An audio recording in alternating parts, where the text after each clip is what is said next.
राष्ट्रीय बालिका दिवस के अवसर पर कोतवाली में आज एक कार्यक्रम आयोजित किया गया। कार्यक्रम में नगरपालिका के पूर्व अध्यक्ष मुकेश टंडन समेत अधिकारी कर्मचारी मौजूद थे।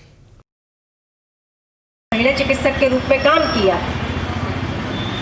इसका कारण था कि वहाँ अमेरिका का जो एटमॉस्फेयर है, जो वहाँ का वातावरण है, बाद भी उन्होंने अपनी पूरी एजुकेशन की और वहाँ से आने के बाद भी तपेदिक रोग हो गया, टीबी की बीमारी हो गई और उस बीमारी में व्यक्ति को प्राप्त हुई, काल के गाल में समा गई। तो उनका जो उद्देश्य, जो लक्ष्य था, वो तो उन्होंने पूरा नहीं किया, मगर देश को गौरवान्वित किया। पहले दिया जाता है, अवसर दिया जाता है, तो निश्चित तौर पर वो कुछ ना कुछ ज़रूर अच्छा करके दिखाती हैं। हर जगह समान अवसर, समान उनको सम्मान मिलना चाहिए, समान अवसर प्राप्त होना चाहिए, समान शिक्षा का अधिकार होना चाहिए, स्वास्थ्य ध्यान रखना चाहिए।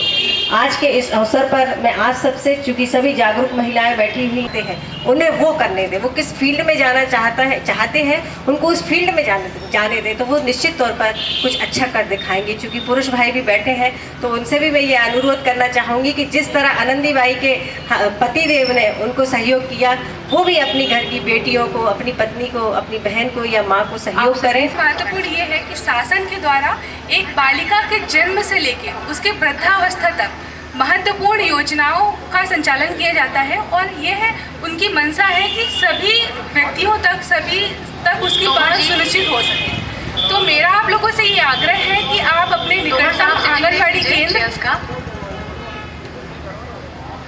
आशा, उषा सभी से संपर्क में रहें, अपने अधिकारों को जानें, न्यूज़पेपर पढ़ें, समाजों के साथ। तो जो पुरुष वर्ग यहाँ पे उपस्थित हैं, मैं आप लोगों से अनुरोध करना चाहती हूँ कि अपने घर की महिलाओं को सशक्त बनाएं, उनको सपोर्ट दें, ताकि वो अपने निर्णय स्वयं ले सकें। बेटियों को पंख लगाकर उनके मन की उड़ान हमको भरना है, तो थोड़ी आवाज में बुलंदी होनी चाहिए। बोली भारत माता की, भारत माता की, सभी बहनों की। मैं अभी पदस्थ हुई हैं डिप्टी कलेक्टर बहन श्रीमती गर्ग जी, बहन मंजरी जैन जी, जिले के महिला बाल विकास के अधिकारी सम्मानी शिवहरे जी, माननीय मुख्यमंत्री जी बेटी और बहनों के बारे में जो उनकी भावना है उससे वो अवगत करा पाएं। ये आयोजन सभी पूरे मध्य प्रदेश में हो रहे हैं। हमारे देश में तो हमेशा नारी का सम्मान रहा है, बहनों का सम्मान रहा है। हम तो सनातन धर्मी लोग हैं और हमेशा शक्ति के उपासक रहे। नवरात्रि में 9 महीने 9 दिन लगातार हम देवी शक्ति की उपासना करते हैं और ऐसे उपासक को जब मध्य प्रदेश की कमान मिली माननीय मुख्यमंत्री जी को, तो उनने सबसे पहले इस प्रदेश में अगर कोई पुण्य कार्य किया तो बेटियों को, जहां अभिशाप के रूप में जन्म लेने के साथ अगर घर में 1-2 बेटी हो जाएं तो सासों का और नंदों का ताना बहुओं को सुनना पड़ता था कि ये इसके यहाँ फिर मोड़ी हो गई, ये ऐसी है, वैसी है, ये वो। बेटी को जहाँ अभिशाप के रूप में जाना था, वहाँ वरदान बेटी को बनाने की सबसे पहले महत्वाकांक्षी योजनाएं अगर देश में किसी प्रदेश में चालू हुई तो वो माननीय शिवराज सिंह जी चौहान ने की।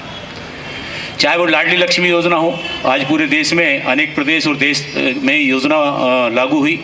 हमारी बेटियों की कन्यादान योजना जो है, सामूहिक कन्यादान योजना हो, और तो और हमारी बेटी डॉक्टर इंजीनियर बन जाएं, इसके लिए भी संबल योजना में और मेधावी छात्र योजना में सबसे पहले अगर देश में किसी प्रदेश ने प्रावधान किया तो हमारी मध्य प्रदेश की सरकार ने किया। इस स्वरूप में मानते हैं हर घर में लक्ष्मी तो पूजी जाती, इसलिए कि बगैर लक्ष्मी के तो जीवन अधूरा है। लक्ष्मी के पीछे दुनिया दीवानी है, इसलिए करते हैं कि घर में धन धान्य आए। तो हमारा देश तो वैसे भी लक्ष्मी का उपासक रहा है और अगर इतिहास के बारे में अगर हम देखें तो हमारे देश की बेटियां कम नहीं रही। हमारी बेटी राष्ट्रपति रही।